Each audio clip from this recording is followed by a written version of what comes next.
नगर पालिका परिषद की बैठक में शुक्रवार को बहुमत का भारी दुरुपयोग देखने को मिला। विपक्ष को सुने बगैर 11 मिनट में बैठक के एजेंडे में शामिल 55 प्रस्ताव को पास कर दिया।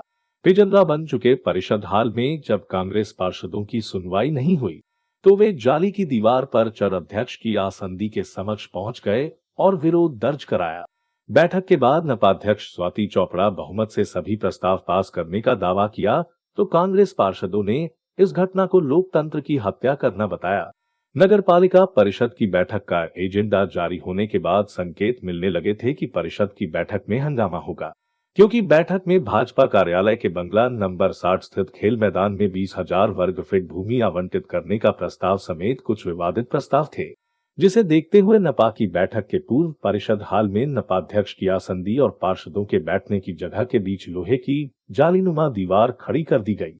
बैठक के आरंभ होने का समय दोपहर 12:30 बजे का था, लेकिन बैठक के पूर्व नपाध्यक्ष स्वाति चोपड़ा ने किसी गुप्त स्थान पर भाजपा पार्षदों की बैठक ली थी, जिसके कारण परिषद का बैठक आधा घंटा देरी से करीब 1 बजे शुरू हुई। बैठक शुरू होते ही कांग्रेस पार्षद ने शहर में 2 दिन छोड़कर जल वितरण का मुद्दा उठाया। उन्होंने नपाध्यक्ष स्वाति चोपड़ा से सवाल किए, तो नपाध्यक्ष ने जवाब न देते हुए कार्यालय अधीक्षक से एजेंडे में रखे गए प्रस्ताव का वाचन करने के निर्देश दे दिए। यह देख कांग्रेस पार्षद योगेश प्रजापति, कविता मोनू लोक्स और लप्पुआपा अध्यक्ष और पार्षदों के बीच बनी जाली पर चढ़ गए और अध्यक्ष के समक्ष अपनी बात रखने का प्रयास करने लगे।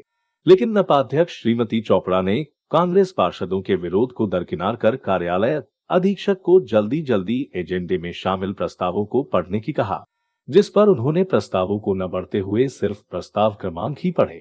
यह देख कांग्रेस पार्षद योगेश प्रजापति और कविता मोनू लोक्स जाली को पार कर अध्यक्ष की आसंदी के समक्ष पहुंच गए और कहा कि विपक्ष का विरोध भी दर्ज करो, पर उन्होंने विपक्ष को अनसुना कर दिया और सभी प्रस्ताव पास होने की बात कर बैठक के समापन की घोषणा कर उठ गई।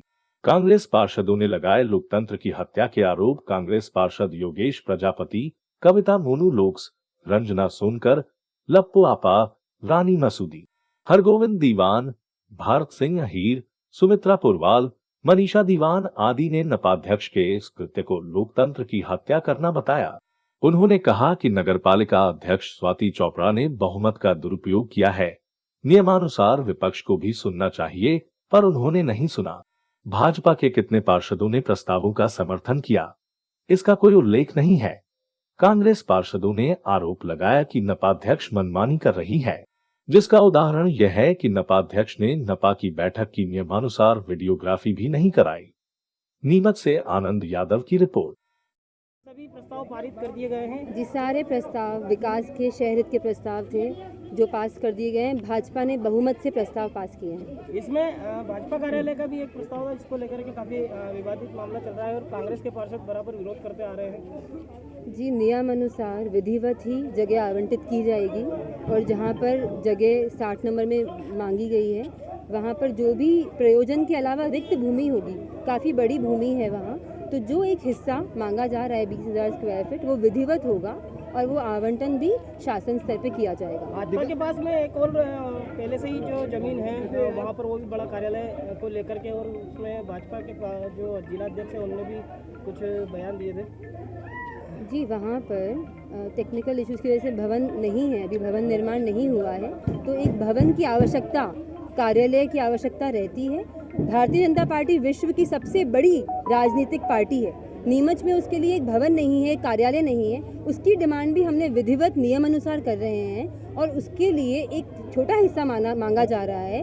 वो बड़ी भूमि में से एक छोटा हिस्सा अगर आवंटित किया जाएगा, वो भी परिषद के और शासन स्तर की अनुमति के बाद होगा। टेक्निकल इशू बता रहे हो, लेकिन जिला विधायक जी वहाँ भूमि पूजन कर चुके हैं भाजपा कार्यालय। देखिए, अभी जब भवन वहाँ पर नहीं है तो एक भवन की आवश्यकता है। भूमि पूजन हो चुका है, भवन वहाँ नहीं है, भवन की आवश्यकता है। देखा गया कुछ पार्षद जाली को चढ़कर किस तरह से संविधान के नियमों को ताक पर रख के वहाँ किस तरह से उल्लंघन कर रहे थे, क्या कहना है? वो उनके बारे में तो आप भी देख ही रहे हैं कि गरिमा जो थी सदन की, वो बनाई रखी जानी चाहिए थी, जो नहीं बनाई गई। ये बड़ा ही दुखद बात है कि विपक्ष जो होता है वो शहर के हितों के लिए बोलता है, लेकिन वो लड़ाई झगड़े नहीं करता। हम सुनना चाहते थे, हम चाहते हैं कि हम उनकी बात सुन के और अच्छे डिसीजन लें शहर हित के लिए, नीमच के लिए, पर वो नहीं हो पाया। मैम शहर में 2 दिन छोड़ करके पानी की व्यवस्था की देखिए जा रही है। वोल्टेज की समस्या, ये समझना सबके लिए ज़रूरी है कि समस्या पानी की नहीं है, पानी पूरा है, पर चूंकि किसानों को सिंचाई के लिए पानी चाहिए रहता है, इसी वक्त पिछले साल, उसके पिछले साल और उसके पिछले साल भी नवंबर माह में पानी की समस्या वोल्टेज के कारण आती है। हमने ट्रांसफार्मर इसी परिषद में पास किया है अभी आप लोगों के सामने। जैसे ही समस्या आई 15 दिन के अंदर अंदर मैं 2 बार हड़कियाकाल जा चुकी हूँ। समस्या समझ के हमने ट्रांसफार्मर जो 26 लाख की लागत का है, हमने वो ऑर्डर कर दिया है ताकि आने वाले सालों में इन्हीं महीनों में सिंचाई जब होती है कभी भी समस्या नहीं आए। प्रस्ताव पास कर दिए गए सारे?